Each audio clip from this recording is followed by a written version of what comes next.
사실 카놀라유 성분만 놓고 보면 상당히 이상적인 오일 중에 하나입니다. 근데 이게 소비자들한테 비교적 그 내용상으로는 좋지만은 또 외면받고 있는 이유가 GMO 제품으로 만들어졌기 때문에 카놀라유를 또 선택을 안 하시는 분들도 사실 있죠. 그 다음으로 괜찮은 오일은 홍화씨유. 요것도 사실 오메가 3의 비율이 낮지만은 비교적 괜찮고요. 아주 또 이상적인 오일이 있습니다. 사실 아마씨유. 아마씨유가 그 오메가 3의 비율이 굉장히 높기 때문에 요즘 오메가 6가 아주 과다한 그 세상에서 살면서 아마씨유를 복용하신다면은 굉장히 또 도움이 된다라고 생각을 하시면 될 것입니다.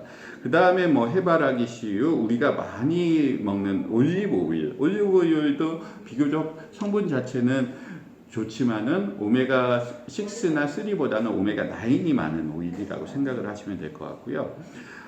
나중에 이제 우리 그 돼지 기름도 말씀을 드릴 겁니다. 돼지 기름도 생각보다 그렇게 나쁜 기름은 아닙니다. 그래서 돼지 기름을 실제로 어느 정도 섭취하는 것도 도움이 되고요.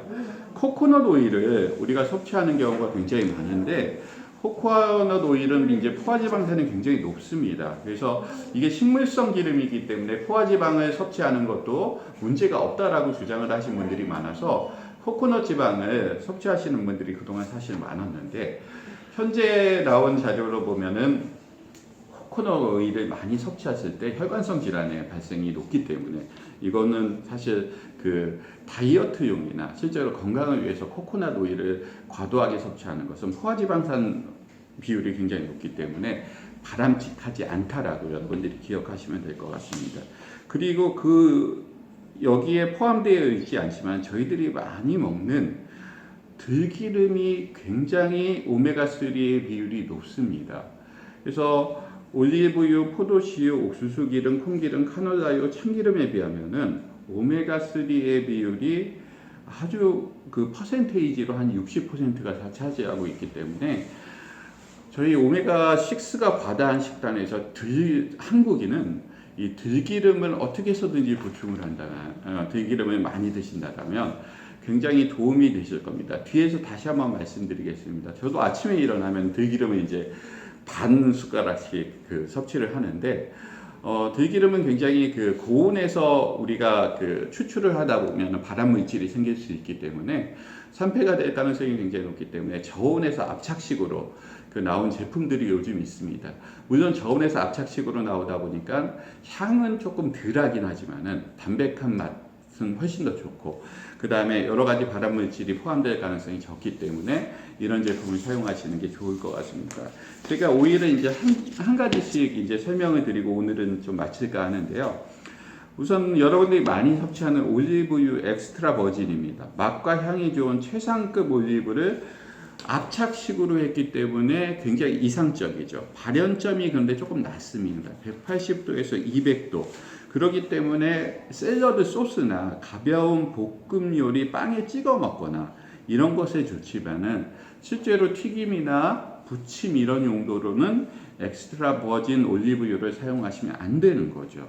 그래서 사실 올리브유 중에서 퓨어 제품 여러분들 아시겠지만은 요것은 사실 맛과 향이 조금 떨어지는 2등급 올리브에서 열을 가한 후 불순물을 걸러내서 짜낸 오일인데 이건 발연점이 비교적 220도에서 250도로 약간 높습니다. 그래서 오히려 올리브유를 여러분들이 고집하시겠다 그러면 튀김이나 구이 부침들을 할 때는 퓨어 제품을 사용하시고 그 다음에 빵에 찍어 먹거나 가벼운 볶음 요리, 샐러드 소스를 사용하실 때는 엑스트라 버진을 사용하시면은 좋으실 것 같습니다. 그 다음에 많이 사용하시는 이제 콩 식용유인데요. 대두를 이제 고온에서 화학용매로 이용해서 짜내게 됩니다. 발연점도 220도에서 240도. 오메가3 지방산의 비율이 비교적 그래도 다른 오일에 비하면 아주 이상적이진 않지만은 괜찮기 때문에 여러 가지 그 용도로 사용하기도 좋고 괜찮지만은 GMO가 원료인 경우가 대부분인 경우가 많죠. 그래서 여러분들 이거 참고해서 쓰셔야 될 것 같고요. 그 다음에 카놀라유입니다. 카놀라유 여러분들 아까 제가 말씀드렸지만 구성 성분만 보면 굉장히 이상적인 오일입니다. 고온에서 화학 용매를 이용해서 짜냈고요. 그래서 발연점이 240도. 다용도로 사용할 수 있습니다. 오메가3 지방산 비율도 비교적 높고. 그렇지만은 이거는 전부 다 GMO죠. 이름에서부터 이제 캐나다 올라라고 해가지고 캐나다에서 유전자 변형 농산물로 만든 제품이기 때문에 여러분들 이거 기억하셔야 될 것 같고요. 그 다음에 또 현미유 여러분들이 많이 사용하십니다. 쌀결을 고온에서 화학용매를 이용해서 짜낸 제품이 대부분인데 현미유도 사실 화학용매를 이용하지 않은 제품도 있습니다. 여러분들 그거 고르셔서 그거 사용하신다면 발연점도 괜찮고요. 오메가6 비율이 조금 높긴 하지만은 혈중 콜레스테롤을 흡수하는 식물 스테롤의 함량이 식용유 중 가장 높기 때문에 여러분들 제품 잘 골라서 현미유 사용하신다면 이것도 추천드릴 수 있는 오일이라고 말씀드릴 수 있습니다. 그 다음 참기름 여러분들 많이 사용하시죠? 참기름 고온에서 볶은 뒤에 압착해내서 나오는 제품인데 역시 들기름, 참기름 요즘은 고온에서 볶지 않고 저온에서 그대로 그냥 압착해서 짜내는 제품도 있습니다. 이것이 맛과 향은 오히려 조금 덜합니다. 그래서 아주 구수하지 않은 참기름, 들기름이 여러분들 오히려 몸에 좋은 참기름, 들기름이라고 생각하시면 좋으실 것 같고요. 참기름 역시 발연점이 굉장히 낮습니다. 그래서 무침이나 비빔밥 이런 거에 사용하셔야 되고요. 참기름을 넣고 프라이팬에서 볶는다거나 이런 것을 절대 사용하시면 안 된다고 여러분들 생각하시면 될 것 같습니다. 그리고 오메가6 비율이 높기 때문에 이상적이진 않지만은 또 여러 가지 항산화 물질이 많아서 이를 보완해주고요. 한국인이 가장 또 많이 섭취해야 될 들기름입니다. 들기름도 역시 고온에서 압착하면은 좋지 않고요. 저온에서 압착한 제품 여러분들 사용하시도록 제가 권해드리고 있습니다. 발연점이 참기름하고 비교해서 비슷합니다. 좀 낮습니다. 이것도 역시 무침이나 비빔밥, 가벼운 볶음 정도 이것만 가능하고요. 오메가6 지방산이 압도적으로 높기 때문에 우리 현대 식생활 그 다음에 특히 암 환자들 사실 오메가6 과다가 혈관성 질환, 비만, 암 유발에도 사실 관련이 있는 것으로 최근 여러 가지 데이터들이 나오고 있기 때문에 오메가6를 따로 복용하는 것보다도 실제로 들기름을 통해서 복용하신다면 여러분들 현명한 식생활이 되실 것 같습니다. 혈관 질환 예방에 도움이 되고요. 그리고 고기를 찍어 먹을 때도 참기름보다는 들기름을 찍어서 먹는다면 굉장히 건강에 좋은 거죠. 그 다음에 포도씨유 여러분들 많이 사용하시는데 이것도 화학용매를 이용해서 짜냈고 발연점이 비교적 높습니다. 그래서 다용도를 사용할 수 있는데 이것도 역시 비율로 따지면 오메가6가 조금 과다한 그 다음에 오일이라고 생각하시면 될 것 같습니다. 오메가3에 의해서.